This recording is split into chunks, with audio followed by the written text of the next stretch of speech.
അന്ന് രാത്രി നന്ദൻ മദ്യപിച്ച സംഭവത്തില് നന്ദനെ വഴക്ക് പറയരുതെന്ന് ഞാൻ പറഞ്ഞില്ലേ, അത് ദേവികയ്ക്ക് പിടിച്ചില്ല. നന്ദൻ കുടിച്ച് എവിടെ വീണ് കിടന്നാലും ഒന്നുമില്ലെന്ന് ദേവിക എന്നോട് പറഞ്ഞു. അതെന്നെ വിഷമിപ്പിച്ചു. നന്ദനെ അവഹേളിച്ച് ആരെന്ത് പറഞ്ഞാലും അതെനിക്ക് ഫീൽ ചെയ്യും. അവരിനി നന്ദൻ ന്യായീകരിക്കാൻ നിന്നാലും ഞാൻ സമ്മതിച്ചു തരില്ല.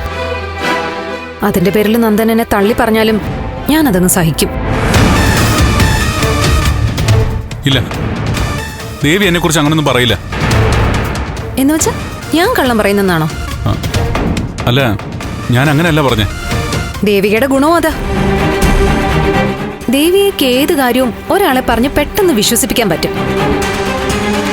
സൂര്യൻ പടിഞ്ഞാറ് ദിക്കില ഉദിക്കുന്നെന്ന് ദേവിക പറയട്ടെ, കേൾക്കുന്നവർക്ക് തോന്നും അതാണ് ശരിയെന്ന്. ബെല്ല, അങ്ങനെ പറയല്ലേ. നീ ദേവിക തന്നെ വിശ്വസിച്ചോ. ഞാൻ കള്ളം പറയുന്നവളും കൊള്ളരുതാത്തവളും. സമ്മതിച്ചു.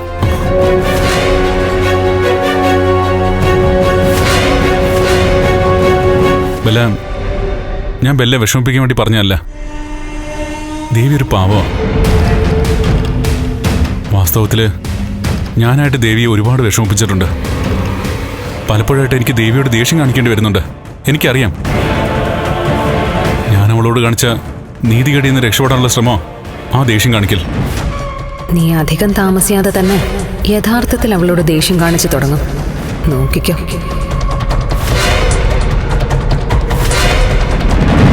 നീ എന്താ ആലോചിക്കുന്നേ? അല്ല, നിനക്ക് അവളോടുള്ള സ്നേഹം എത്രമാത്രമാണെന്ന് ചിന്തിക്കായിരുന്നു. അതേവല്ല, ആ സ്നേഹത്തിന്റെ ആഴം എത്രയാണെന്ന് മറ്റൊരാളെ പറഞ്ഞ് മനസ്സിലാക്കാൻ പറ്റില്ല.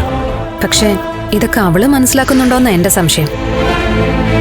പറഞ്ഞില്ലേ, അവള് മനസ്സിലാക്കുന്നില്ലെങ്കിലും അവളെ കുറ്റം പറയാൻ പറ്റില്ല. ഞാൻ അവളെ അത്രയും വിഷമിപ്പിക്കുന്നുണ്ട്. മദ്യവെച്ചൊക്കെ അവളുടെ മുമ്പിൽ ചെല്ലാന്ന് വെച്ചാ പാവം നെഞ്ചു പൊട്ടി കാണും അവളുടെ. നേരെ ഒന്നോർത്ത ദേവിക പാവോ. നീ വിഷമിക്കല്ലേ. അല്ല, ബെല്ല രാവിലെ കാണണമെന്ന് പറഞ്ഞ എന്തിനാ? എവിടെ പോവാനാ? ഇന്ന് രജനീശ്വര വീട്ടിൽ എല്ലാവരും കൂടെ പോകുന്നുണ്ട്. ആ, ഇന്നലെ പറഞ്ഞല്ലോ. നമുക്ക് ഋഷിയുടെ കാര്യത്തില് കുറച്ച് കാര്യങ്ങൾ സംസാരിച്ച് തീരുമാനം എടുക്കണം. എന്താ ബെല്ല, പ്രശ്നം എന്തെങ്കിലും? അല്ല, പാപ്പന് ചെറിയ ടെൻഷൻ ഉണ്ട്. ദേവിക നല്ല സ്ട്രോങ് ആയിട്ട് നിൽക്കുകയല്ലേ. ഋഷിയുടെ കേസിന് തുമ്പുണ്ടാക്കണമെന്നും പറഞ്ഞു. ജനകീയ സമിതിയൊക്കെ രൂപീകരിച്ച് വല്ല പ്രക്ഷോഭമൊക്കെ ആരംഭിക്കുമെന്ന് പേടിയുണ്ട്. ഞാൻ നന്ദനെ രക്ഷിക്കാൻ നോക്കുന്നു. പക്ഷെ ദേവിക കാരണം നന്ദൻ ചിലപ്പോൾ അകത്താവാൻ സാധ്യതയുണ്ട്. നന്ദമ്മ, നമുക്ക് വിശദമായിട്ട് കാര്യങ്ങൾ പ്ലാൻ ചെയ്യണം. പറ്റുമെങ്കിൽ പാപ്പനെ ഒന്ന് കാണണം. ആ, വണ്ടി കയറാം.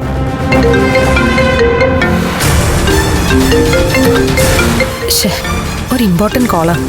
അല്ലെങ്കിൽ പിന്നെ വേണ്ട, ഇപ്പൊ എടുക്കണ്ട. അല്ല, എടുത്ത് സംസാരിക്കേ. ഹലോ. ഇസബല്ല, കാര്യങ്ങളെല്ലാം പക്കയാണല്ലോ. ഞാനിപ്പോ എനിക്ക് വേണ്ടപ്പെട്ട ഒരാളുടെ കൂടെയാ. ഇപ്പൊ സംസാരിക്കാൻ സമയമില്ല. സാരല്ല, ബെല്ല സംസാരിച്ചോ. നന്ദൻ ഹാപ്പി ആണല്ലോ അല്ലേ? എന്താ കൂടെയുള്ളത് ആരാണെന്നോ? എനിക്ക് അത്രയും പ്രിയപ്പെട്ട ഒരാളാ. അയാൾക്ക് വേണ്ടി ഞാൻ എന്തും ചെയ്യും. അങ്ങനെയുള്ള ഒരാള്.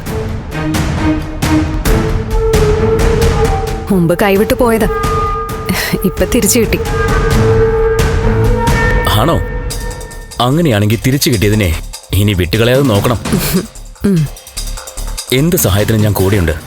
ഓ, താങ്ക് യു. എന്തായാലും എന്റെ ഫ്രണ്ടിനെ ഞാൻ വൈകാതെ പരിചയപ്പെടുത്താം. അപ്പൊ ഓക്കെ, കാണാം. ഓക്കെ, ഞാൻ സ്വർഗത്തിലെ കട്ടുറുമ്പാവുന്നില്ല. വലിയ ഉപകാരം.